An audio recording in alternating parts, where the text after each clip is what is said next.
जय श्री कृष्णा दोस्तों, बीएसरा फैमिली में आपका स्वागत है। दोस्तों, आज की वीडियो में हम कृष्ण छठी की आपको कथा सुनाने जा रहे हैं। कृष्ण छठी के दिन इस कथा को सुनने से सभी प्रकार की मनोकामना पूरी होती हैं। कृष्ण छठी के दिन इस कथा का श्रवण अवश्य करना चाहिए।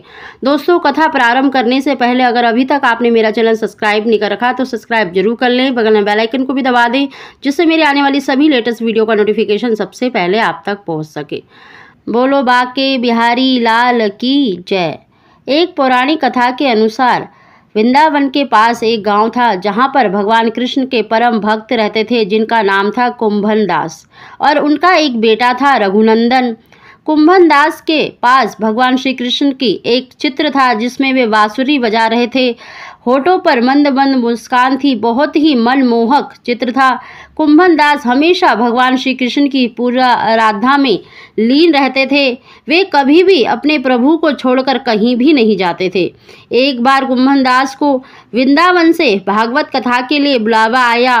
पहले तो कुंभन दास ने जाने से मना कर दिया, परंतु लोगों के आग्रह करने पर वे भागवत में जाने के लिए तैयार हो गए। उन्होंने सोचा कि पहले मैं भगवान श्री कृष्ण की पूजा करूंगा और फिर भागवत कथा करके अपने घर लौट आऊंगा। इस तरह से उनका पूजा का नियम भी नहीं टूटेगा। भागवत में जाने से पहले कुंभन दास ने अपने पुत्र को समझाया कि उन्होंने ठाकुर जी के लिए प्रसाद तैयार किया हुआ है और वह ठाकुर जी को भोग लगा दे और स्वयं भी ग्रहण कर ले। कुंभन दास के बेटे ने भोग की थाली उठा ली और ठाकुर जी के सामने रख दी और उनसे प्रार्थना करने लगा कि हे कृष्ण जी, आओ और भोग पालो। रघुनंदन एक बहुत ही भोला भाला सीधा साधा बालक था। उसको बिल्कुल भी पता नहीं था कि ठाकुर जी को कैसे भोग लगाया जाता है, किस तरह से भगवान भोग पाते हैं। वो तो सिर्फ ये कहता रहा कि ठाकुर जी आइए और भोग लगाओ।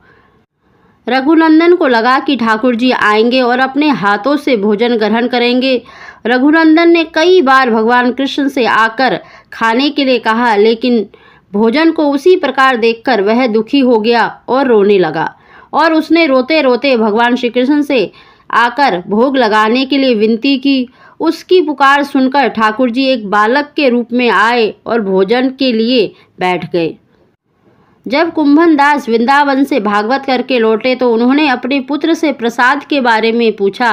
पिता के पूछने पर रघुनंदन ने बताया कि ठाकुर जी ने सारा भोजन खा लिया है। कुंभन दास ने सोचा कि अभी रघुनंदन नादान है, उसने सारा प्रसाद खा लिया होगा और डांट के डर से झूठ बोल रहा है।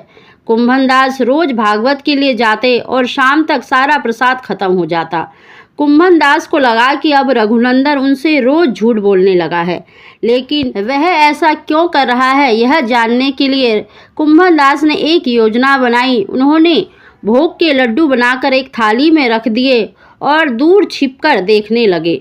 रोज की तरह उस दिन भी रघुनंदन ने ठाकुर जी को आवाज़ दी और भोग लगाने का आग्रह किया। हर दिन की तरह ही ठाकुर जी एक बालक के वेश में आए और लड्डू खाने लगे। कुंभन दास दूर से इस घटना को देख रहे थे। भगवान को भोग लगाते देख वह तुरंत वहां आए और ठाकुर जी के चरणों में गिर गए।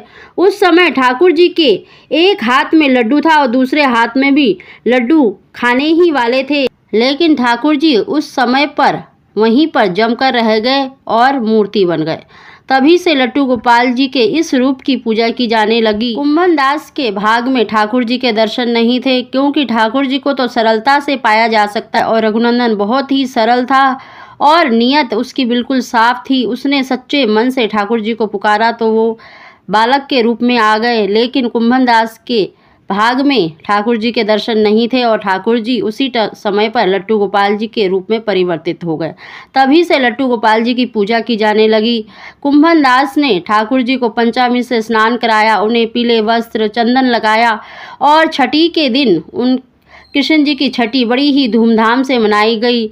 उनको भोग लगाया गया, कड़ी चावल का भोग लगाया गया, पूरे गांव में उसको वितरित किया गया और तभी से कृष्ण जी की छठी बड़े ही धूमधाम से मनाई जाती है। छठी के दिन इस कथा का पाठ करने से भगवान कृष्ण प्रसन्न होते हैं और भक्तों की सभी मनोकामनाएं पूरी करते हैं। बोलो बाके बिहारी लाल की जय।